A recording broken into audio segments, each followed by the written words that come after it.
The Eastern Front was a place where fear came in many shapes. Some men feared the Siberian infantry. Others feared the T-34 tank. Many feared the winter itself.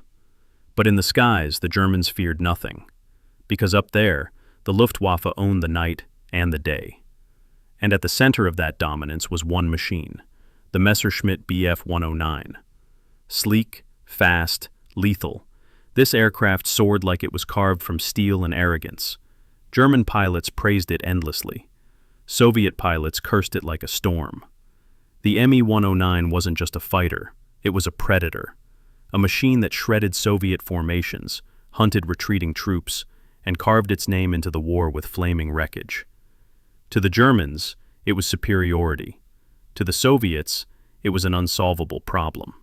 And in 1941, with Moscow burning and entire divisions crumbling under the weight of blitzkrieg, the Soviet Union turned to the only resource it still had in abundance: women. When this news reached the male pilots, they didn't hide their reactions. They laughed. They scoffed. They rolled their eyes with the casual cruelty of men who believed they understood the world and their place in it. Women? Flying combat missions? This was desperation wrapped in delusion. But the humiliation didn't stop there. Because these women weren't given sleek fighters. They weren't given armor. They weren't even given something that looked remotely like a weapon. Instead, they were handed a relic, the Polikarpov PO-2. It sputtered, it coughed, it buzzed like a frustrated lawnmower. A tiny biplane made of wood and canvas. A flight school trainer at best, a flying accident at worst. To the men, it was a joke, a toy, a death sentence with wings. Some called it a sewing machine with a propeller. Others called it a flying coffin. One pilot joked that German bullets would feel embarrassed hitting something so slow. And when the women walked onto the airfields and saw these flimsy wooden contraptions waiting for them, the mockery only intensified. Men shouted across hangars, "Try not to freeze up there! Try not to fall apart! Try not to drift away on your kite!" But hidden beneath the laughter was something far more powerful: underestimation. The PO-2 was slow, painfully slow. Its top speed was barely faster than a car on a highway. It rattled violently. It leaked oil. It shook as if it knew it was too old for this war. And yet somehow, inside this wooden frame, inside its fragility, was the foundation of a weapon the Germans would come to fear more than any tank or artillery barrage. Because while the men saw weakness, the women would see possibility. And while the world saw a relic, they would turn it into a terror. They didn't know it yet. No one did. But the seeds were already there. A group of underestimated teenage volunteers, an aircraft dismissed as useless, and a war desperate enough to give both of them a chance. This is where the story truly begins, not with triumph, not with medals, not with legends whispered in history books. It begins with mockery, pure, vicious mockery. Because insults, thrown hard enough, don't break people. Sometimes they forge them. And these young women, some only 17, most barely old enough to vote, took every insult and turned it into fuel. The PO-2 may have been slow, but it was quiet. It may have been fragile, but it was light. It may have been primitive, but it was maneuverable. And the Germans had no idea how much those flaws were about to cost them. Tonight, these women would climb into open cockpits where the winter sliced through their uniforms like knives. They would strap bombs under the wings by hand. They would fly without radios, without radar, and without safety nets. If their plane caught fire, and it often did, there were no parachutes. Every ounce of weight had to be reserved for bombs. And yet, despite all this, they would rise. They would rise so quietly that German soldiers on the ground would freeze, staring into the darkness, convinced they heard broomsticks gliding through the night. They would rise into danger with a calm that bordered on madness. They would rise into history without knowing they were writing it. But before they became the night witches, before they created a psychological nightmare for every German soldier trying to sleep on the Eastern Front, before they reshaped the rules of aerial warfare using an airplane made of cloth, we have to go back to the spark, Back to the woman who lit the fire. Back to Marina Raskova, the Soviet Amelia Earhart, who fought Stalin himself to create 3 all-female aviation regiments. Back to the teenagers who volunteered without hesitation, knowing they might never return. Back to the cheap wooden biplane that everyone thought was a joke, until it wasn't. This is the story of the flying insult, a story born from mockery, hardened by desperation, and sharpened by the rage of women who had everything to prove and nothing to lose. And this is only the beginning. History is rarely moved by gentle personalities, but every now and then, a single human being appears who bends the world by sheer force of will. For the Soviet Union in 1941, that force had a name: Marina Raskova. To the public, she was the Soviet Amelia Earhart, a celebrity aviator, a record breaker, a household name printed on the front pages of newspapers. To Stalin, she was a national symbol. And during the darkest hours of the war, Marina used her fame like a weapon. She knew the front was collapsing. She knew the country needed pilots. And she knew half the nation, the women, were being ignored, dismissed, told to wait while the men handled the dying. Marina refused to accept that. She marched into government offices, into military headquarters, into meetings where she wasn't welcome, and she pushed and argued and demanded. She confronted generals who smirked at her. She confronted ministers who brushed her aside. And finally, she confronted Stalin himself. Whatever she said in that room, however she said it, it worked, because within weeks, Stalin signed an order that shocked the Soviet Air Force: the creation of 3 all-female aviation regiments. Not auxiliary units, not support personnel. Real combat regiments with real missions and real stakes. The decision triggered a ripple of disbelief across Soviet bases. Men joked about it in mess halls. Commanders tried to hide their irritation. But the order was signed, and when Stalin signed something, the war obeyed. Soon, the volunteers began arriving. Teenagers, students, factory workers, farm girls, young women who had never imagined they would be wearing flight suits. Most of them were between 17 and 22. Some lied about their age to get in. Some left home with nothing but a small bag. Some had already lost brothers, fathers, or entire towns to the German advance. They were fueled by patriotism, but also by grief, by anger, by a raw desire to hit back. They were sorted into 3 regiments, one for fighters, one for bombers, and one for night bombers, the infamous 588th. The last group, the youngest, received the least respect. Even the selection officers rolled their eyes, assuming these little girls, as they called them, wouldn't last a single mission. And when the women finally saw the aircraft assigned to their regiment, their expressions fell. It wasn't a fighter. It wasn't even a proper bomber. It was the PO-2. 2 seats, no armor, no enclosed cockpit, no radio, no radar, no parachutes. A wooden frame covered in stretched fabric so thin that you could poke a finger through it if you pressed too hard. It had been designed for crop dusting and flight training, never combat. The women stared at the plane, as if waiting for someone to admit the mistake. But no correction came. This was what they were getting, and so training began. They wore men's uniforms, which didn't fit. They had to sew and cut them down with whatever tools were available. They slept in cramped barracks, sometimes with frozen windows, sometimes with drafts so cold the wind felt like knives. They learned to navigate by moonlight and stars, because the PO-2 had no instruments worth trusting. They practiced dropping bombs manually, pulling out pins, leaning over the edge of the cockpit, and releasing them with their own hands. They also learned to repair their own planes. Every bolt, every wire, every fabric patch had to be managed by the pilots themselves. During long nights, they worked with hammers between their knees, lamps at their feet, fingers numb as they tightened rattling screws that threatened to turn into death sentences at altitude. They learned to ignore male mechanics who snickered at them, and male officers who lectured them like children. The women didn't talk back. They let their work speak for them. As weeks passed, something remarkable began to happen. The women bonded. They braided each other's hair. They traded pieces of chocolate saved from ration packs. They celebrated birthdays with crusts of bread. And they developed a discipline so fierce that their commanders couldn't ignore it. These weren't girls pretending to be pilots. These were warriors sharpening themselves on hardship.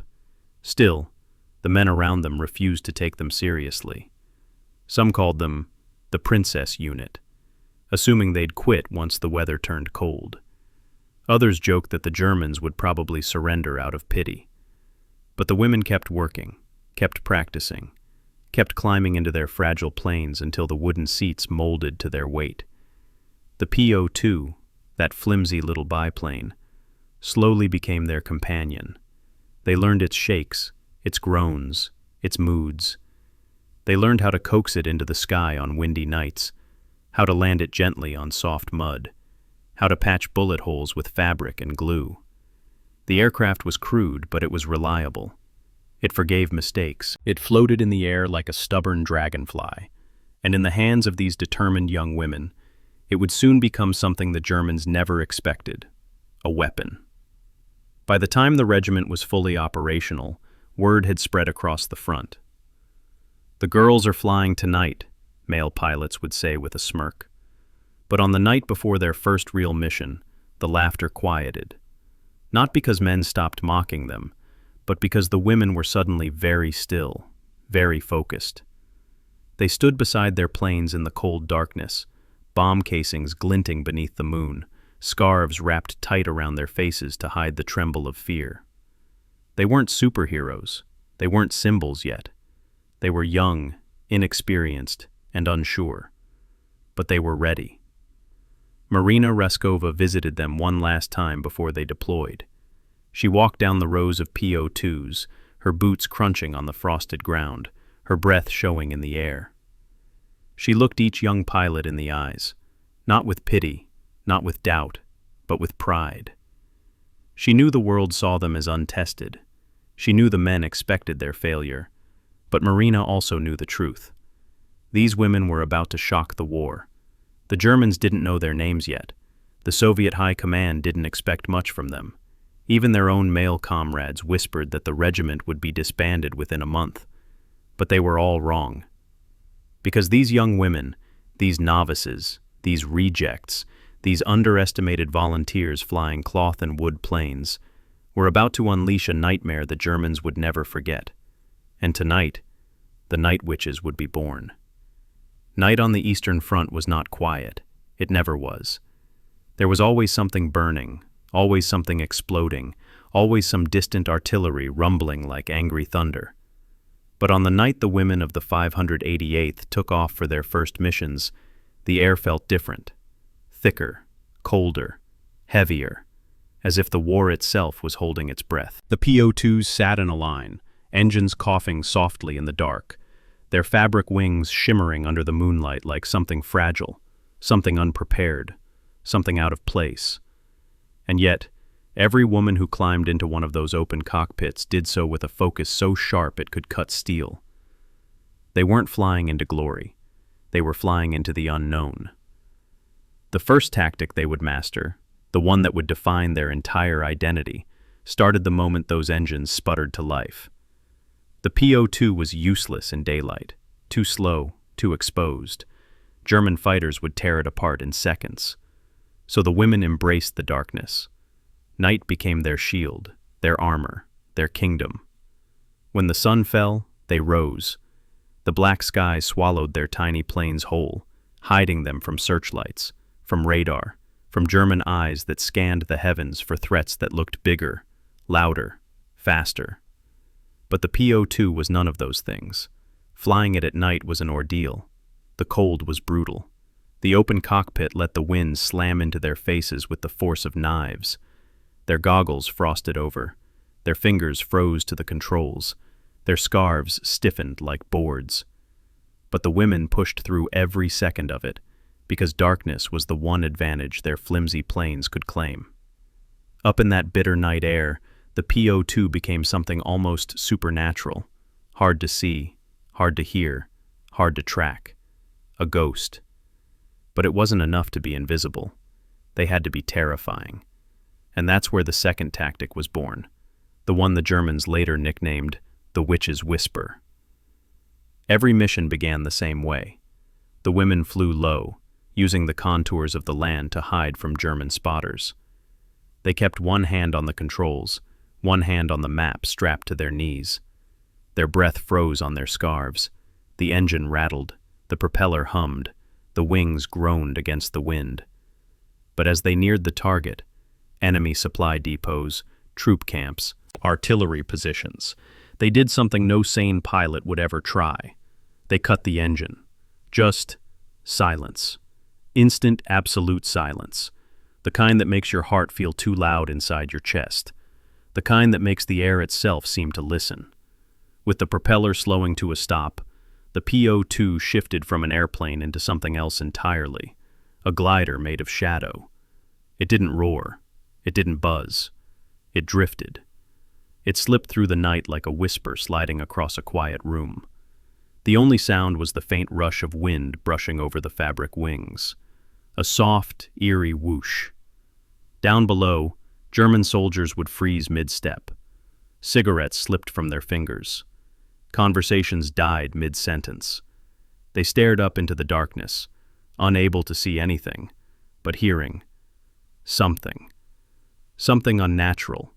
Something that didn't belong to metal or machinery or logic. It sounded like a broom slicing through cold night air, and moments later, the bombs fell. Not enormous bombs meant to level entire cities, but small ones, handheld, hand-released, precise, relentless. 2 pilots per plane, one flying, one leaning out into the open air, pulling the pin on a bomb, feeling the cold metal in her fingers before dropping it into darkness. The explosions weren't huge, but they were sudden, sharp, terrifying in their timing. A German camp that had been calm seconds before erupted into fire and screams. Then, just as quickly as they appeared, the women vanished back into the night. But that was only the first wave, because somewhere above, another PO-2 was circling silently with its engine off. Then another, and another. 3 planes in a group, 6 in a squadron, sometimes a dozen over a single target, each one gliding, whispering, disappearing into the shadows after releasing their bombs. They would restart their engines only once they were far enough away to avoid anti-aircraft fire, the little PO-2 roaring weakly back to life as it climbed into the darkness. Then they would circle back and do it again. To the Germans, it was madness. They couldn't track the planes. They couldn't predict the attacks. Radar didn't catch them. Searchlights often missed them because the PO-2s flew too low or too slow or too silently. And when they cut their engines, it was as if the night itself attacked. German diaries described it like this: I heard a whisper, then the world exploded. They were not human, they were witches. You cannot kill what you cannot hear. The first time a German soldier used the phrase Nachthexen, night witches, he meant it as an insult, something superstitious, something ridiculous. But the name stuck because it was true. These women did not fly like ordinary pilots. They hunted in the dark with a patience and precision that defied the logic of modern air combat. And every time they cut their engines, they forced the Germans into a psychological corner. The enemy never knew when the next whisper was coming. They lay in their trenches with eyes wide open. They sat awake in their bunkers, flinching at every rustle of wind. Each night became a torment. Each hour of darkness was a question mark. Sleep, the one refuge soldiers cling to during war, was stolen from them. And the women of the 588th, once mocked, once dismissed, once treated as jokes, were the thieves. But what made their tactics even more extraordinary wasn't just the silence. It was the courage required to pull it off. Cutting the engine in the middle of a war zone, at low altitude, in total darkness, inside a plane made of fabric, was suicide for anyone without absolute control. One gust of wind, one miscalculation, one slip of the hand, and they would never restart the engine. They would crash into trees, into frozen ground, into the chaos of battle. And yet these women did it, night after night after night. They learned to feel the air like a living thing. They learned to sense altitude by instinct. They learned to glide so smoothly that some Germans swore the witches were riding the wind itself. They took a plane the world mocked and turned it into a weapon the front feared. But their deadliest tactic, the one that would humiliate the Luftwaffe itself, was still to come. And when the Germans finally tried to shoot them down, they discovered the most absurd, unbelievable truth of the entire war. The PO-2 was too slow to kill. The Germans were furious. Night after night, their supply lines erupted in flames. Their barracks shook under sudden explosions. Their soldiers stumbled through the darkness, wide-eyed and exhausted, haunted by that soft, drifting whisper in the sky. They couldn't find the source. They couldn't shoot it down. They couldn't sleep. And the longer this went on, the more the officers demanded answers. So the Luftwaffe responded the only way they knew how, with force. They scrambled their best night fighters. They launched Messerschmitt Bf-109s and Focke-Wulf 190s into the darkness, determined to hunt down whatever was terrorizing their men. They were the kings of aerial combat, sleek, armored, heavily armed machines capable of shredding a bomber in a heartbeat. But they weren't hunting bombers. They were hunting cloth.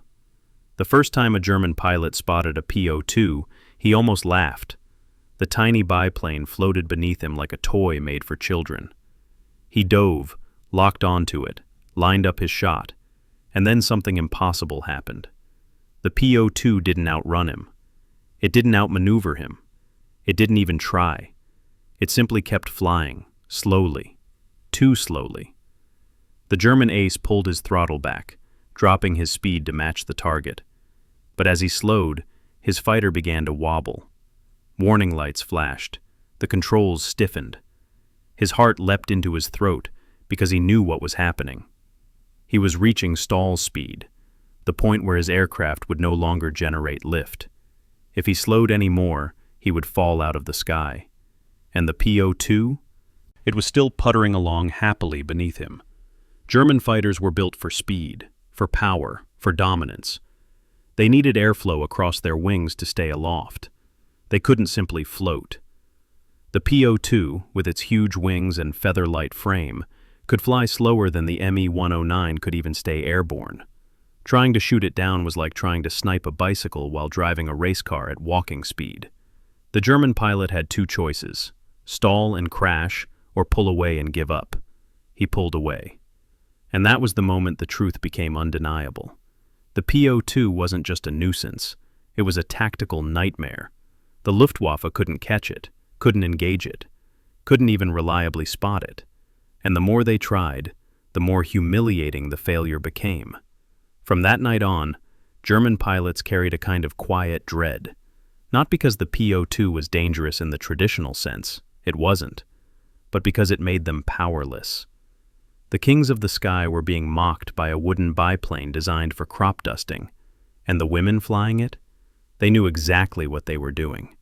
They used this absurd advantage to slip past fighters again and again, gliding low over forests and rivers, vanishing into darkness long before anyone could line them up in a gun sight. But even that wasn't their most effective weapon. Their true power came from time. Night after night, the women returned. They didn't drop one large bomb and disappear. They dropped dozens of small ones, sometimes hundreds. Not enough to destroy entire cities, but enough to keep the Germans awake. Enough to make them dread sunset.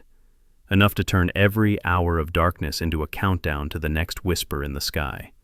Imagine being a soldier, sleeping in a trench, finally closing your eyes after a 14-hour shift of digging, fighting, freezing.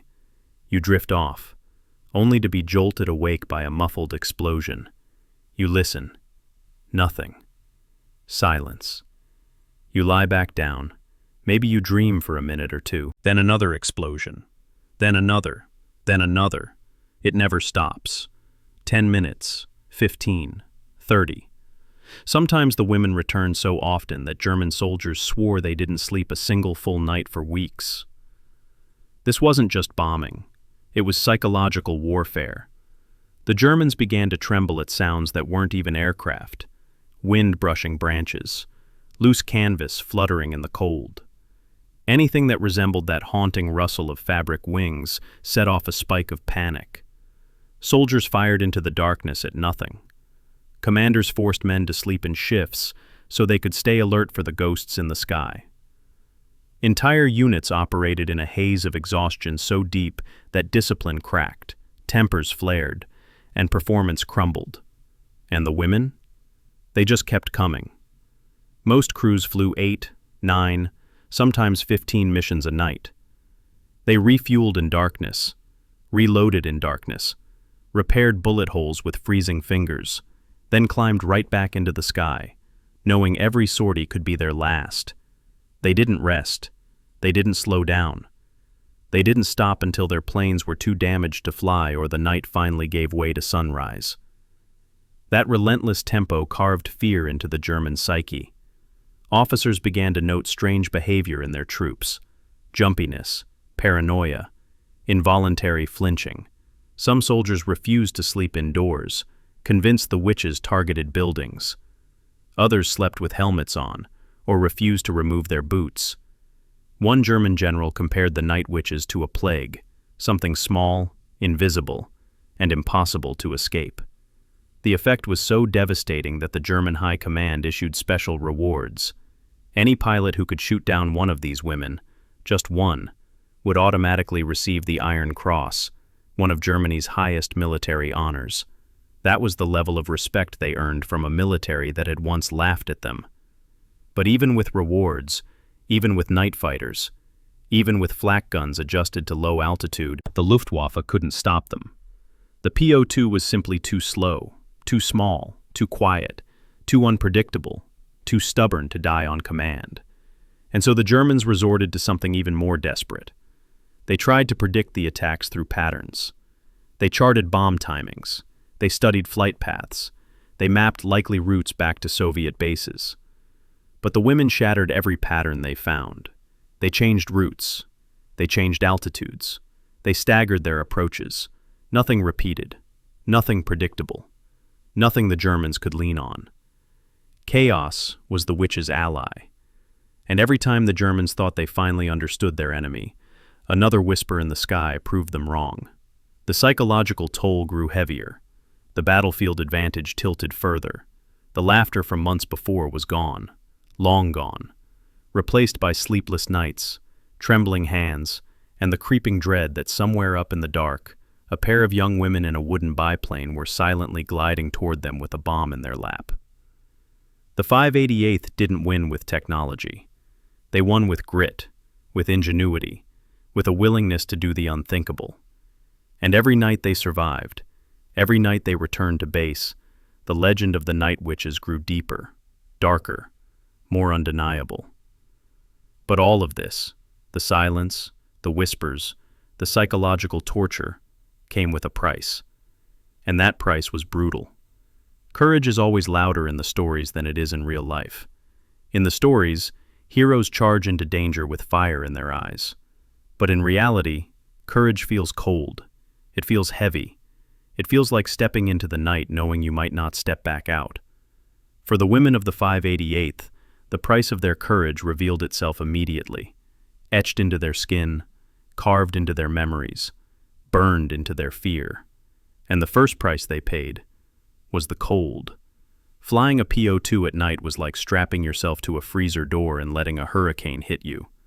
There was no canopy, no enclosed cockpit, just an open seat, a thin coat, a pair of gloves, and air so cold it bit through everything. At high altitude, the temperature plunged to 40 degrees below zero. The wind didn't just sting, it sliced. Their cheeks went numb. Their lips cracked. The inside of their nostrils froze every time they inhaled. Frost clung to their eyelashes, turning them white. Their scarves hardened until they felt like boards wrapped around their necks. Sometimes, the wind was so cold it glued their fingers to the metal controls. Pilots had to peel themselves free, skin sticking, tearing. They didn't scream, because screaming wasted breath and energy. They just kept flying, hands shaking, knuckles turning gray. Their boots froze to the floorboards of the cockpit. Their joints stiffened until every movement felt like grinding glass. When they finally landed, some women had to be lifted from the cockpit because their legs refused to respond. But the cold wasn't the only hell that waited for them. The second hell was fire. The PO2 wasn't made of metal.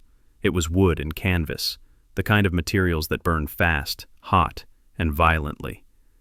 Anti-aircraft fire didn't need to hit anything vital. A tracer round brushing a wing was enough to turn the whole plane into a torch. One moment, the women would be gliding peacefully through the night. The next, a streak of burning light would pass through the fabric and flames would bloom like flowers, racing across the wings with terrifying speed. There was no armor plate to hide behind, no extinguishing system, no cockpit to seal the fire out. The blaze erupted right next to them, hungry and loud. But the worst detail, the one that defined their brutal reality, was that they often flew without parachutes. A parachute added weight. Weight reduced bomb load. And in war, bombs mattered more than lives. The women accepted that without complaint. They understood the equation. They climbed into their planes knowing that if something went wrong, they wouldn't float to safety. They would fall. Many did. There were nights when a plane spiraled down in silence, its wings glowing orange, the silhouettes of two women still inside. There were nights when burning wrecks illuminated the ground like cursed candles across the front. And every time another plane didn't return, the remaining women looked at the empty bunk in the barracks and tightened their scarves the next night, knowing they would fly the same route, face the same guns, take the same risks. Yet even fire and ice weren't the full price, because long before they climbed into the sky, before they faced German fighters and flak bursts, before they whispered over enemy camps, they had to pay another price, one of sheer physical labor. The PO2 did not refill itself. It didn't rearm itself. It didn't have a team of mechanics waiting with warm drinks and ready tools. The women were the mechanics. They hauled bombs, sometimes dozens in a single night, each one weighing around 100 pounds. They carried them across muddy airfields with their breath fogging in the dark, boots sinking into the cold earth. Their hands blistered, bled, froze. They lifted bomb after bomb, straining their backs, shoulders screaming, muscles trembling, refusing to drop the load even when their grip faltered. And when they weren't lifting bombs, they were patching bullet holes in the wings with canvas and glue. They worked with numb hands, cursing the cold, feeling their fingertips throb as life returned to them in sharp, painful pulses. They slept little. They ate quickly. They shivered constantly. Their uniforms were hand-me-downs from male pilots twice their size. Their boots didn't fit. Their gloves were too thin. They wrapped cloth around their ankles, stuffed paper into the toes of their boots, tied belts around coats that were too big. Everything they wore was improvised. Nothing was designed for them. But they didn't complain, not once. And that kind of silence, the silence of endurance, is a price people rarely talk about. It eats at the spirit. It wears down the mind. It turns every breath into a choice. There were nights when the women returned from missions so exhausted they collapsed into snowbanks next to their planes, too tired to walk to the barracks. Other pilots carried them inside, pulled off their frozen boots, rubbed their hands until blood flowed again. Some women burst into tears, not from fear, but from fatigue so deep it broke through their discipline like a crack in ice. Even then the night wasn't done with them, because the war didn't wait. The Germans didn't wait. The next mission always came sooner than they wanted it to, and when the order arrived, the women pushed themselves to their feet, limped back to their planes, and prepared to do it all again. They loaded more bombs. They checked their engines. They tied their scarves tight. They climbed back into those open cockpits with the stubborn kind of courage only the exhausted possess. And the truth is, for every spectacular story of the night witches, there were countless nights of quiet suffering that no one saw. The chapped lips, the shaking fingers, the bruises, the burns, the fear they never admitted to each other, the pain they didn't have time to feel, the funerals they didn't hold because there was no time for grief in a regiment that flew until the sun rose. Every legend demands a price. Theirs demanded everything. And yet, despite the cold that froze their bones, the fire that burned their wings, the exhaustion that hollowed their faces, and the losses that cut their hearts, they kept flying, because they were no longer the girls who arrived on that first day. They were warriors now, night-born, fear-forged, and ready to earn the name the Germans had given them in terror, the Night Witches. But the final measure of their legacy, the part that turned them from warriors into legends, was still ahead. And when history looked back, the world would realize that these young women didn't just survive the war, they shaped it. By the final year of the war, the women of the 588th had flown so many missions that even they had lost count. Their faces were leaner, their eyes harder, their hands rough from years of lifting bombs and gripping frozen controls. They moved like veterans, not teenagers. And across the entire Eastern Front, their reputation had grown into something dark and electric, something whispered at campfires, muttered in trenches, recorded anxiously in German field reports. The Night Witches. The name had started as an insult, a desperate attempt by German soldiers to explain what they couldn't see or stop. But it didn't stay an insult for long, because every night, long after most armies had collapsed into exhaustion, the witches kept coming. Every night, their bombs rattled windows and nerves. Every night, their gliding whispers carved fear into men hardened by years of war. They didn't fly with technology. They didn't fly with superiority. They flew with grit, with instinct, with a fearless determination that refused to be killed. And slowly, impossibly, the legend grew. German troops began telling stories about them, stories that made them sound supernatural. Some said the witches could see in the dark. Others swore they could turn invisible. A few claimed the women used some kind of black magic to stay airborne in planes that should have fallen apart years ago. Soldiers insisted they heard the same sound each time before the bombs fell. A low whooshing, like wind brushing over a broomstick. It didn't matter that none of it was true. The fear was real enough to make it truth, and fear, in war, is a weapon. As the Germans retreated westward, the Night Witches followed, harassing them with constant raids that shredded morale. Their attacks weren't about destroying entire battalions. They were about wearing them down, mentally and physically, until the German defensive lines began to crack under the combined weight of fear and fatigue. Meanwhile, inside the regiment, the women carried their own kind of grief. Friends who had shared bunks, laughter, secrets, gone. Planes that once stood in neat rows were replaced by empty spaces. On some nights, they returned with fewer aircraft than they had launched. On others, they returned with bullet holes, scorch marks, or blood on the seats. They stitched their wounds quietly. They mourned silently. Then they climbed back into the sky. Through it all, they never saw themselves as heroes. They saw themselves as soldiers doing a job that needed to be done. But the world around them saw something else, something extraordinary. Each small victory, each returned mission, each whispered glide over enemy lines added another layer to the legend. By 1945, the regiment had flown over 30,000 missions, an almost impossible number. They dropped more than 23,000 tons of bombs, hitting supply routes, bridges, depots, trenches, artillery nests, anything and everything the German war machine depended on. And the stunning part was not just how many missions they flew, but how many they flew per night. Sometimes 10, sometimes 15.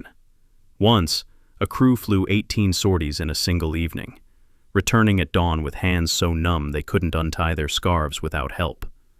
No male regiment flew anything close to that tempo. The Soviet High Command couldn't ignore the results. What had begun as an experiment, almost a joke, had become one of the most effective harassment and psychological warfare units on the front. The brass, once skeptical, now praised them openly. They were the most decorated female air unit in all of history, receiving dozens of orders of the Red Banner, orders of the Patriotic War, orders of the Red Star, and multiple titles of Hero of the Soviet Union. But perhaps the most striking acknowledgement came from the enemy. The Germans issued a standing order. Any pilot who shot down a night witch would automatically receive the Iron Cross, one of Nazi Germany's highest military honors. Not because the PO2 was dangerous, but because hitting one was nearly impossible. They respected these women, feared them, but respected them all the same. And that respect said more than any Soviet medal ever could. There is a moment, near the end of the war, that pilots from the regiment would talk about years later. Spring of 1945. The Red Army was pushing into Germany. The front was collapsing. The night sky was no longer the same battlefield it had been before. And as the women flew deeper into German territory, they could see fires burning in the distance. Cities the Nazi regime had believed untouchable. The witches flew on. They flew over fields where tanks once rolled. They flew over rivers choked with the remains of bridges they had bombed months earlier. They flew over trenches long abandoned, now filled with muddy water and silence. They flew toward a war that was ending, toward a victory they had bled for, toward a home that had changed forever. When the final missions were flown and the final bombs dropped, the women returned to their airfields and shut down their engines for the last time. The roar faded, the props slowed, the winds settled, and the night, after years of trembling under their wings, finally became quiet. Some women stood beside their planes and cried openly for the first time in years. Others rested their hands on the fuselage, whispering thanks to the wooden companions that had carried them through hell.